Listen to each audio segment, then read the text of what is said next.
Hello student, मैं Jitendra Kumar Jaiswal Chandrabhan Singh inter college इटवाहरा गौर बस्ती द्वारा संचालित ऑनलाइन क्लास में आपका स्वागत करता हूं। आज हम लोग कक्षा 9 की केमिस्ट्री की क्लास में पढ़ेंगे हमारे आसपास के पदार्थ भाग 7। इस भाग में हम लोग इस चैप्टर के महत्वपूर्ण प्रश्नों को हल करेंगे।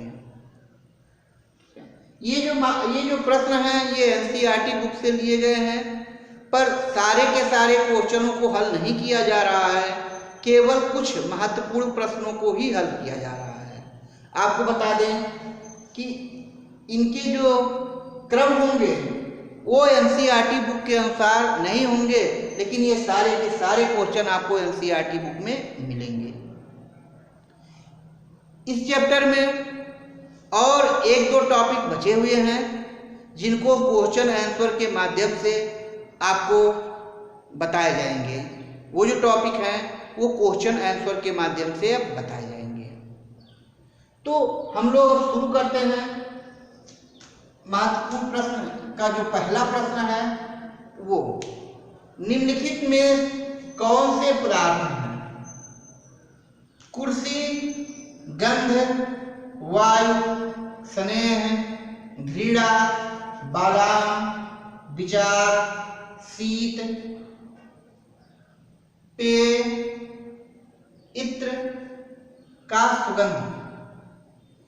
तो आपको बता दें कि सबसे पहले आपको ये बता दें कि जो कुर्सी होता है उस पर हम लोग बैठते हैं, वो कैसा होता है? ठोस होता है। कैसा होगा? ठोस होगा। दूसरा जो है वो गंध है, तो गंध एक प्रकार की गैस, हम गंध को एक प्रकार की गैस मानते हैं। तीसरा जो है वो वायु है। वायु आप जानते हैं कि गैसों का एक समूह है जिसमें नाइट्रोजन, ऑक्सीजन, कार्बन डाइऑक्साइड और बहुत सारी गैसें पाई जाती हैं। स्नेह क्या है? तो स्नेह प्रेम है, लगाव है। हम अगर किसी को मानते हैं तो हम कहते हैं कि हमें उससे स्नेह है, हमें उससे प्रेम है। घृणा, जब हम किसी व्यक्ति को नापसंद करते हैं, उसके क्रियाकलापों को पसंद नहीं करते, हम उसको देखना नहीं चाहते हैं, तो ये कहा जाता है कि हम उससे घृणा करते हैं। बादाम आप जानते हैं कि बादाम जो है स्वास्थ्य के लिए बहुत लाभदायक फल है। ये आपका सूखा फल या सूखा मेवा कह सकते हैं इसको है। विचार, हम अपनी बातों को कहते हैं तो ऐसा कहा जाता है कि हम अपने विचार को प्रस्तुत कर रहे हैं, यानी हमारे मन की बात जो हम कहना चाह रहे हैं उसको हम विचार भी कह सकते हैं। शीत, तो शीत आप समझ सकते हैं कि जो ऋतुएं होती हैं, ग्रीष्म ऋतु, बरसात, शीत, तो वहाँ एक प्रकार से शीत ऋतु को ही हम शीत कहते हैं। शीतल पेय क्या है? कोल्ड ड्रिंक, जिसको हम गर्मियों में पीते हैं। शीतल मीन्स होता है कोल्ड और पेय मीन्स क्या होता है? ड्रिंक। जैसे आपका स्प्राइट है, पेप्सी है, थम्स अप है, ये सब आपके क्या हैं? शीतल पेय। इत्र का सुगंध, इत्र जिसको हम कहते हैं सेंट, तो सेंट का जो सुगंध होता है हम उसे एक प्रकार से गैस भी कह सकते हैं। तो हम देख लेते हैं कि इसमें कौन कौन से पदार्थ हैं और कौन कौन से पदार्थ नहीं हैं। तो हम कह सकते हैं पदार्थ वे द्रव्य हैं जो स्थान घेरते हैं और जिसमें भार होता है। तो अगर हम बात करते हैं कुर्सी, तो कुर्सी क्या है? द्रव्य है। यहाँ हम पदार्थ लिख देते हैं, यहाँ पदार्थ कर सकते हैं कि कौन कौन से पदार्थ हैं। तो पहला क्या है हमारा? कुर्सी। कुर्सी क्या है? पदार्थ है क्योंकि ये ठोस है। दूसरा क्या है? गंध। गंध भी एक प्रकार का गैस कह सकते हैं। फिर क्या है आपका पदार्थ? वायु पदार्थ है। स्नेह और घृणा ये पदार्थ नहीं है, ये हमारे ठीक है, हृदय में जन्म लेने वाले, ठीक है, एक उद्दीपक कह सकते हैं ये। तो फिर उसके बाद बादाम भी क्या है, आपका एक पदार्थ है।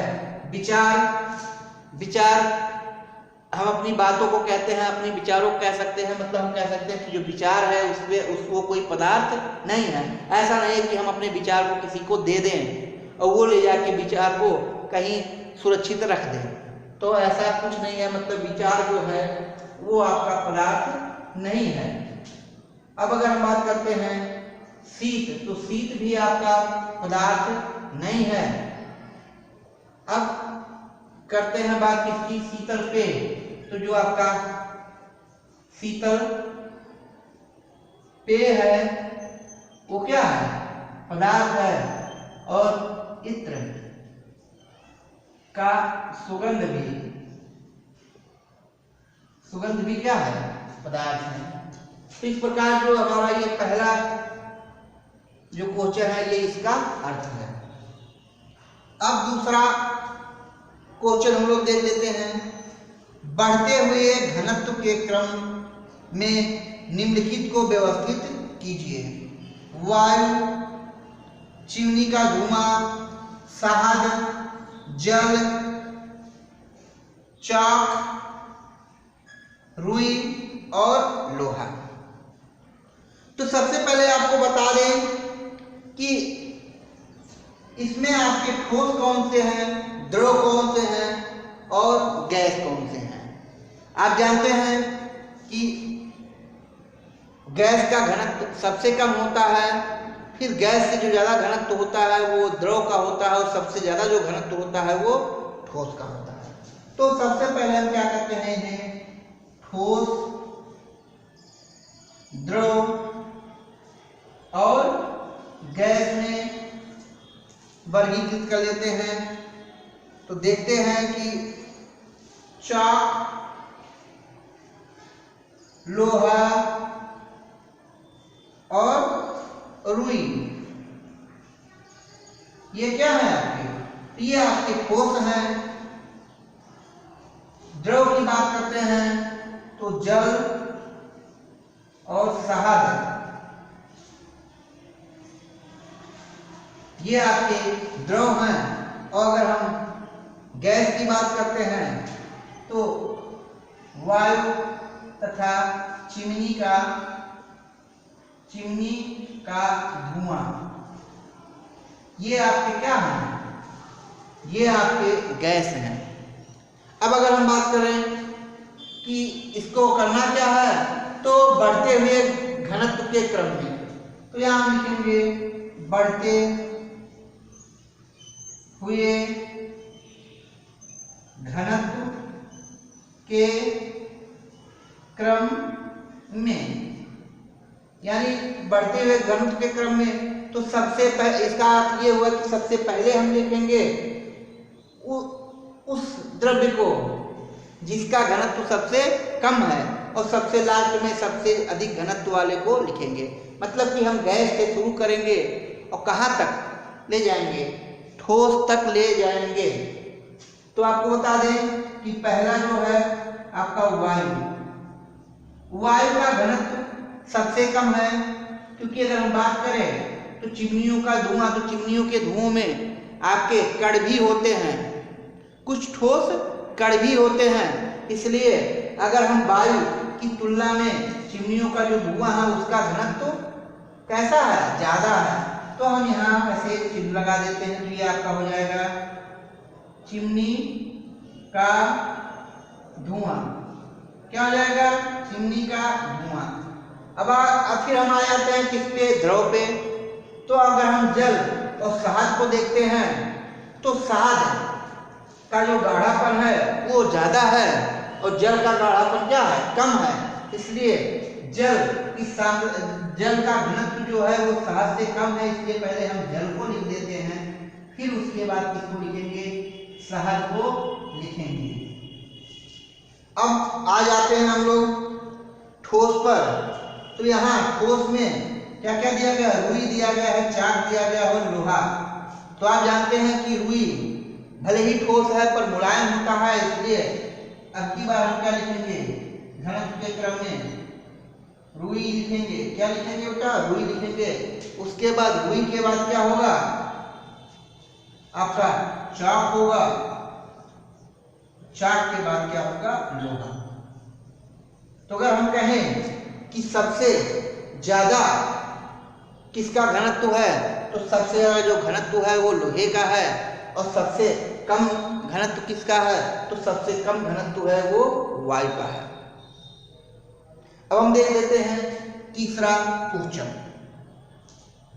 जल, चीनी और ऑक्सीजन को बढ़ते हुए आकर्षण बल के क्रम में व्यवस्थित कीजिए। तो आपको बता दें कि अणुगत सिद्धांत के आधार पर सबसे ज्यादा जो आकर्षण बल है वो ठोस में होता है, यानी सबसे ज्यादा आकर्षण बल कहाँ होता है, वो ठोस में होता है। और दूसरे नंबर का आकर्षण बल क्या कहाँ होता है, वो द्रव में होता है। और सबसे कम आकर्षण बल गैस में होता है। तो अगर हम बात करते हैं आकर्षण बल की, तो आकर्षण बल का जो क्रम होगा, आकर्षण बल का बढ़ता हुआ क्रम, यानी बढ़ते क्रम में रखते हैं, तो सबसे कम किसका होगा आकर्षण बल, वो आपका ऑक्सीजन का होगा। किसका होगा, ऑक्सीजन का होगा। फिर किसका होगा, जल का होगा। और सबसे ज्यादा आकर्षण बल क्या होगा, वो किसमें होगा, वो चीनी में होगा। तो इस वीडियो में केवल इतना ही। इस वीडियो में 3 प्रश्नों को हल किया गया है। अगले वीडियो में हम और प्रश्नों को हल करेंगे। तब तक आप इसको अच्छे से तैयार करेंगे और कॉपी में